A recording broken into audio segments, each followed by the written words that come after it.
आप सभी को हैप्पी फ्रेंडशिप डे।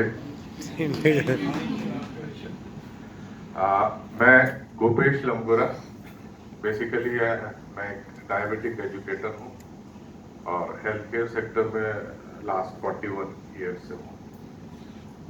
मैंने जब किंगन वाटर के बारे में सोचा लेना, बल्कि जब संतोष जी ने बताया तो मुझे ऐसा लगा कि शायद ये कुछ ज़्यादा ही हो रहा है, पानी से कहीं कुछ हो सकता है क्या? क्योंकि हम लोग तो 30% को ज़्यादा तवज्जो देते हैं, 70% को हमेशा इग्नोर करते आ रहे हैं। मैं भी उन्हीं में से एक था। ये बात है 2017 की। कुछ दिनों बाद कुछ ज़्यादा हेल्थ इश्यूज हुए। 2018 में मुझे एक माइल्ड अटैक हुआ। एंजियोग्राफी में पता चला कि 99% ब्लॉकेज। इमीडिएटली एक स्टंट लगा। उसके बाद थोड़ा सा सोचना शुरू किया कि क्या क्या किया जा सकता है हेल्थ के लिए, क्योंकि जब तक अपने ऊपर पड़ती नहीं तब तक हम लोग कुछ करने वाले नहीं हैं। जबकि अभी संतोष जी ने बताया कि पढ़ने से पहले कुछ कर लो, तो पढ़ोगे क्यों? वो हमने भी नहीं सोचा।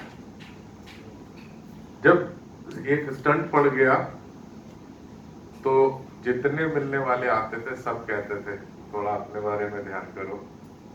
हर कुछ न कुछ बता के जाता था। तब थोड़ा कैंगन के बारे में सोचा। I am diabetic individual also. तो जब कैंगन लिया और यूज करना शुरू किया इस पानी को, तो भी गलतियां करें, तो भी गलतियां करें। जो जितने लोग यूज कर रहे हैं वो भी ये गलती करते होंगे। पानी मशीन से निकाला, एक कूल केक में रख दिया और दिन भर उसको यूज किया, वो भी गलत है। मैं सही कह रहा हूं ना? जितने सीनियर्स हैं, हमें फ्रेश निकाल के पीना चाहिए, जिसमें मॉलिक्यूलर हाइड्रोजन रिच वाटर होता है जो। तो हमने शुरुआत में वही किया, रखे हुए पानी को यूज करता रहा। कुछ दिनों बाद एक्सीडेंटली जो मैं अपना पैथोलॉजिकल इन्वेस्टिगेशन कराता हूं, उसमें देखा, जब टेस्टिंग आई HDL, VLDL, LDL, triglycerides, total cholesterol, तो मुझे लगा कि आज लगता है रिपोर्ट वाला रात में ज्यादा ले ली थी उसने, गलत रिपोर्ट दे दी है। क्योंकि it was absolutely normal, normal से भी नीचे। मेरा total cholesterol before I had attack, it has never been less than 220, जबकि वो उसकी अपर लिमिट 200 होती है। 200 से नीचे होना चाहिए total cholesterol. HDL which is suppose to be a good cholesterol, वो 45 to 50 के लगभग होना चाहिए, मेरा 25 था। ट्राइग्लिसराइड्स 99% इंडियंस का, जिनका पॉट बेली है, उनका बढ़ा हुआ रहता है, वो भी अपर लिमिट में था मेरा। तो जब पानी यूज करने के करीब 6 महीने 8 महीने बाद एक्सीडेंटली और इंसिडेंटली जो हमारा रूटीन चेकअप होता है उसमें जब हमने उसको किया, तो माई total cholesterol was 101 and HDL was 49। तो ये एक अमेजिंग रिजल्ट्स मिले इस पानी को यूज करते हुए, कि अभी पोजीशन ये है कि जो cholesterol level, triglyceride level, HDL level इस तरह का है कि अब फ्यूचर में कहीं ब्लॉकेज होने का चांसेस नहीं है। Because LDL, VLDL, triglycerides, they are sticky in nature. अगर ये ज्यादा बढ़े हुए हैं तो ये डिपॉजिट्स होंगे ही होंगे।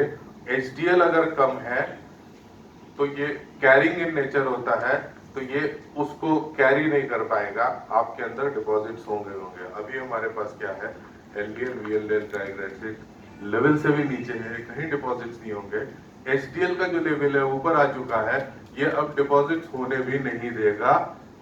ये संभव हो सका सिर्फ कैंगन वाटर पीने के बाद, अदरवाइज ये पॉसिबल नहीं था। फिर दूसरी एक बात हुई कि सिंस आई कन्वर्ट कि आई एम डायबिटिक ऑल्सो, तो जब ये रिजल्ट देख लिया तो as usual as human nature थोड़ा सा छूट मिल जाती है, यार अब तो बहुत सही हो गया, अब जो चाहो खाओ, मस्ती लो बिल्कुल। तो जो डायबिटिक जो परहेज होना चाहिए था वो सब भूल गए, और जाड़े में खूब लड्डू खाए, गुड़ वाले खूब खाए, जबरदस्त खाए। और फिर जब नेक्स्ट रूटीन टेस्ट आया तो अंदर से चिंता होने लगी कि अब बच्चे सब कायदे से क्लास लेंगे जब HbA1c बढ़ा हुआ निकलेगा। My HbA1c earlier I used to maintain my HbA1c forcibly because I am a diabetic educator, दूसरों को बताता रहता हूँ तो लगता था मुझे कुछ भी मेंटेन रखना है। तो I used to keep in between 6.5 to 7 से ऊपर नहीं बढ़ने देता था। तो इट वाज 7 अर्लियर, और इतने लड्डू खाने के बाद भी 7.1 आया तो मुझे ताज्जुब हुआ कि आखिर ये हुआ कैसे, ऐसा नहीं हो सकता है भाई। इतना मीठा खाया पूरे जाड़े में, फिर भी 7.1 रहा। HDL और कोलेस्ट्रॉल लेवल भी कम हो गया। दैट मीन्स कुछ तो कहीं से कुछ मिरेकल हो रहा है। तो जब सोचा तो ये समझा कि इंसुलिन रेजिस्टेंस पहले होता है जब हमारा डायबिटीज होती है, और इंसुलिन रेजिस्टेंस में क्या होता है, पर सेल इंसुलिन रिसेप्टर साइट जो 20,000 के लगभग होती है वो घट के 5,000 हो जाती है। एक ये होता है, सेकंड जो इंसुलिन रिसेप्टर्स हैं वो ट्रांस फैट से ब्लॉक हो जाते हैं।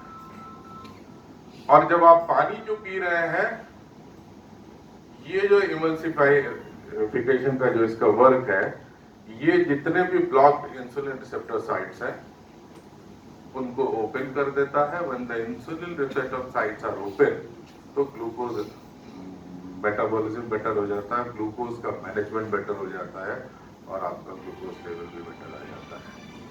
तो इस पानी को जब भी यूज करें, फ्रेश यूज करें, फ्रेश निकाल के यूज करें, जबरदस्त फायदे होंगे हर फीड में, क्योंकि ये लिपिड सॉल्युबल है, इसलिए लिपिड लेवल भी सही रहेगा।